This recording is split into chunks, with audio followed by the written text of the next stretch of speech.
ایک نوجوان تھا کفل، بنو اسرائیل میں، ہر رات نئی لڑکی اس کے کمرے میں آتی تھی، شراب کا دور چلتا تھا۔ ایک رات ایک لڑکی کو لایا 60 دینار، 60 دینار 10 لاکھ روپیہ بنتا ہے، 10 لاکھ پاکستانی۔ کتنی دولت تھی اس کے پاس ایک رات کے لیے، آج کا 10 لاکھ۔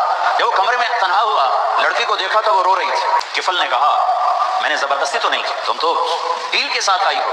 وہ اور رو پڑی۔ اس نے کہا کفل طوائف نہیں ہوں، عزت دار ہوں، بھوک نے یہاں پہنچایا۔ جب مالدار لوگ زکوٰۃ نہیں دیتے تو غریبوں کی بیٹیاں نیلام ہونا شروع ہو جاتی۔ جب مالدار لوگ فارم ہاؤس بناتے ہیں، کروڑوں کروڑوں کی گاڑیاں بدلتے ہیں، 5 اسٹار ہوٹلوں کے لنچ لو، کوئی منع نہیں، فارم ہاؤس بناؤ، بڑی بڑی گاڑیاں لو، ہوٹلوں میں کھانا کھاؤ، زکوٰۃ دو، زکوٰۃ دو، حلال ہے کوئی منع نہیں، حلال کمایا ہے، جاؤ اللہ کی نعمتوں سے فائدہ اٹھاؤ، زکوٰۃ دو۔